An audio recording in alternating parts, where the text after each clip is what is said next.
And the Oscar goes to The Third Wave. The Dark Knight.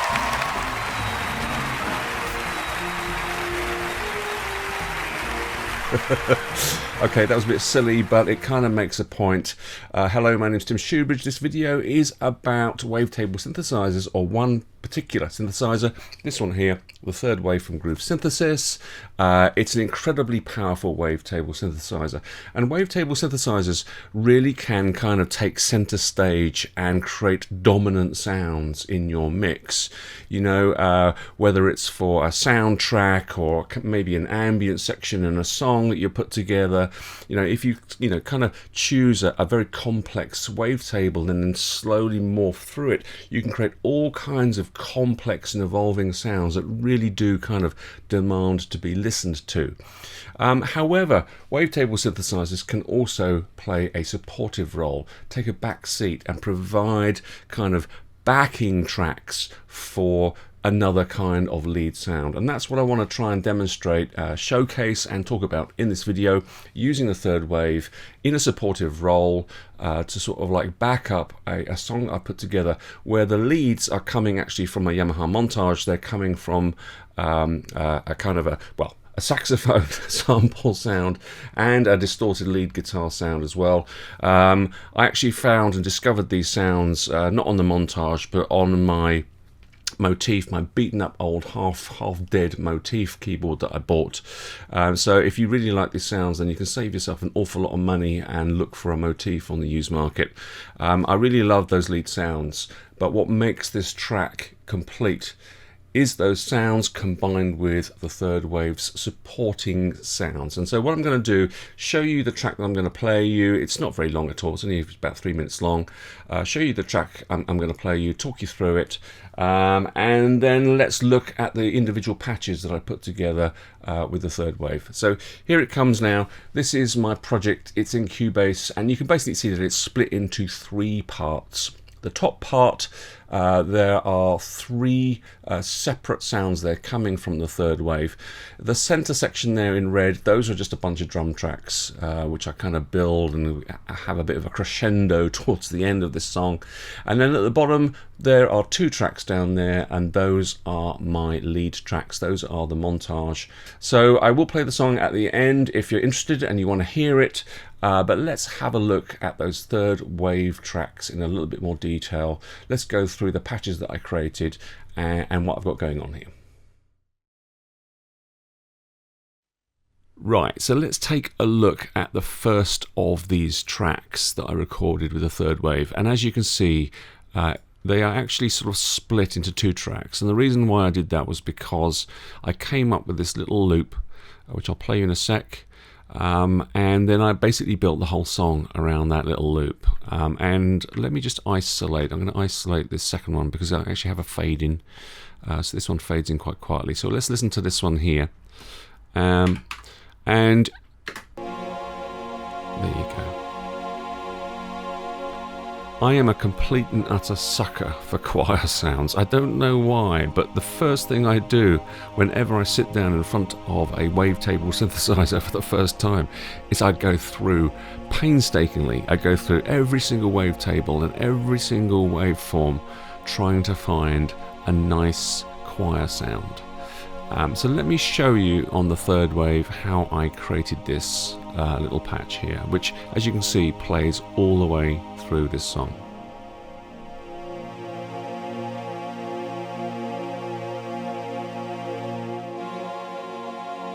Okay, so this choir patch is created using a couple of waveforms from one single wavetable. It's a brand new wavetable that Groove Synthesis made available in a very recent firmware update. The wavetable is called VS3396, and it's one of the wavetables filled with Prophet VS waveforms. Now I'm using just 2 waveforms from this wavetable, waveform number 12 and waveform number 13. This is what waveform number 12 sounds like on its own.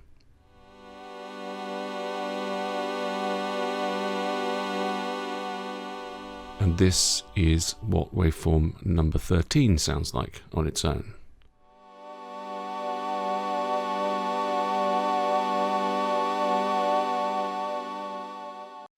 And this is what it sounds like with both of those waveforms added together.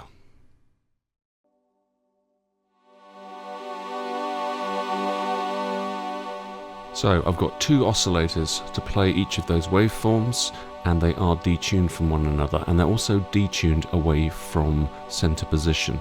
And the reason I've done that is because I have doubled up this patch. It's a bitimbral patch. The second patch that I'm playing is identical, except for the fact that the detuning is going the other way from the center position, from 0. And this is what they sound like when I put them together with a little bit of stereo spread.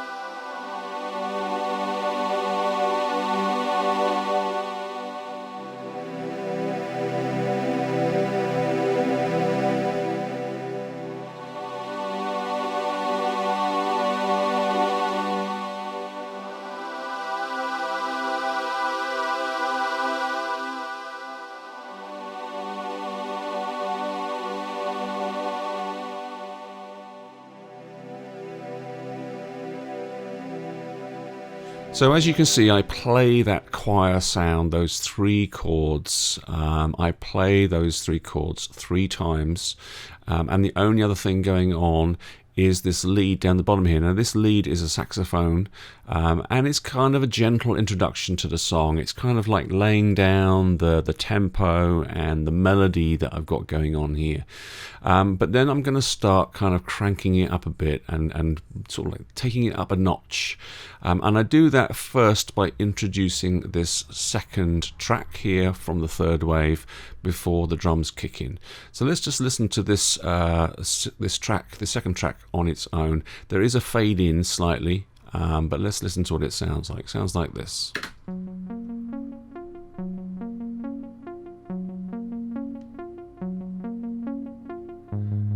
It's a very, very simple little stabby sound, and I create these kinds of patches on every synthesizer I own. Every time I get a synth in front of me, these are kind of bread and butter sounds that you just need, and you kind of take them for granted. And so yeah, I'm not using 90% of the wave of the wavetable synthesizer's capabilities here. But these sounds are so important, and with the third wave you've got wonderful analog filters. It's a very, very nice sounding little plucky sound I've got going on here. Now you might be able to tell there from the track above it, all of these MIDI tracks, they're all muted. Obviously I've recorded the audio that resulted from them, but you might be able to see there I'm just playing chords. Let me pop it in there down the bottom. You can see I'm playing chords, and then I've got the arpeggio of the third wave just doing the rest of the heavy lifting for me. It's just playing a nice little arpeggio. So let's see how I create this very, very simple little plucky kind of sound on the third wave. Right, this patch is so simple, so simple that I called it simple. It is just using 2 oscillators, and each of the oscillators is not actually using a wavetable at all. A00, this is virtual analog waveforms, so it's a sawtooth waveform. So we have oscillator number 1 using the sawtooth, and as you can see, oscillator number 2 also using the sawtooth, but just with a little bit of detune. This patch is all about the stabby little decay that is controlling, modulating the filter cutoff. And this is what the envelope looks like for the filter.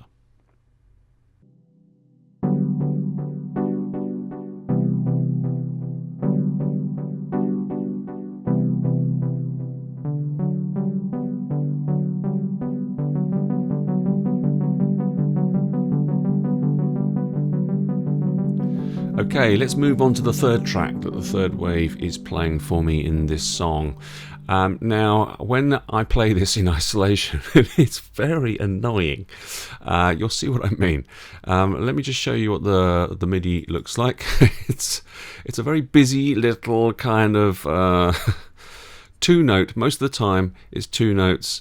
It does actually go to three notes, but it's quite an annoying little sound. It's just adds that something that I needed really in this song. Let me play it for you. I won't play it for long. It is annoying. It starts like this.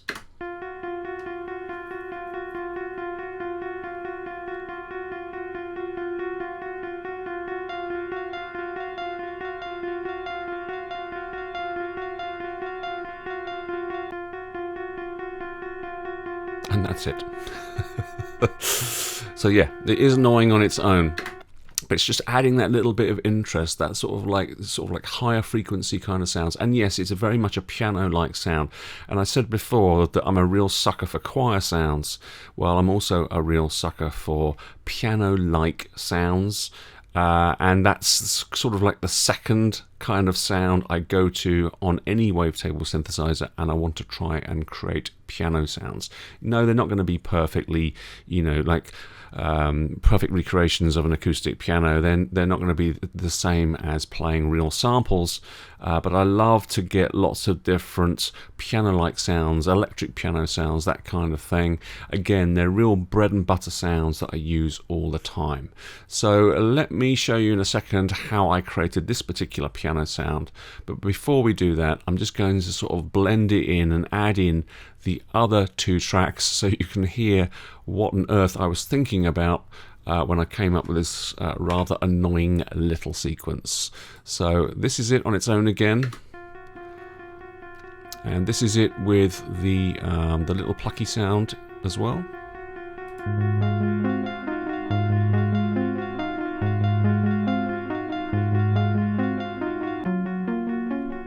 And this is it with the choir sound.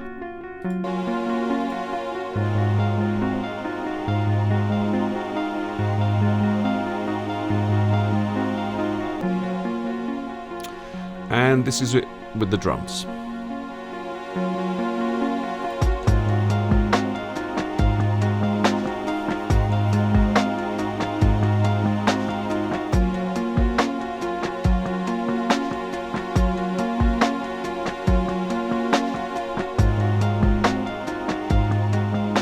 So let's go and move over to the third wave and see how I created this little piano-like patch.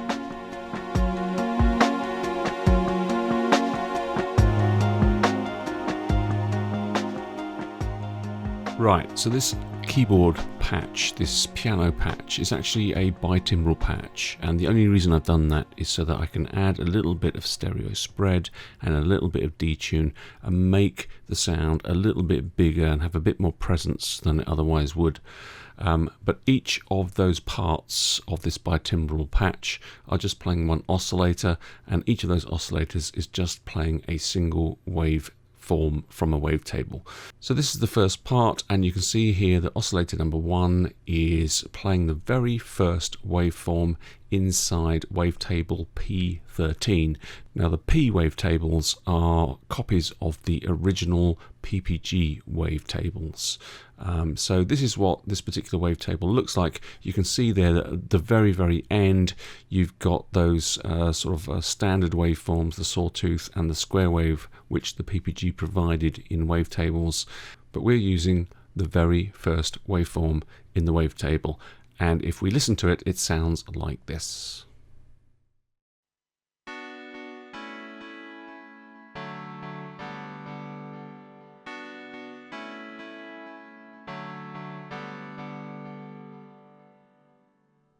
So it has got very piano-like qualities to it, but it is very thin sounding. So I've combined it with a different waveform in the second part of this bitimbral patch. and the wavetable that I've chosen is U32. It is one of the high resolution wavetables that Groove Synthesis have provided with the third wave. The wavetable is called Knob Grotto ARP16, never mind, but you can see here that I'm using the very first waveform in that wavetable, and it sounds like this.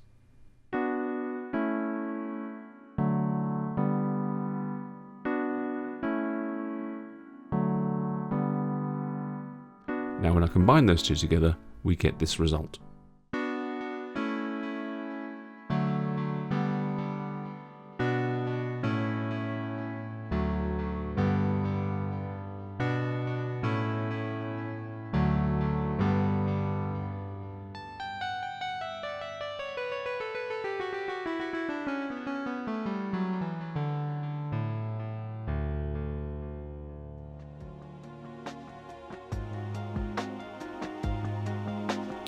Okay, so coming back to Cubase, those are the three separate tracks that I created with the third wave.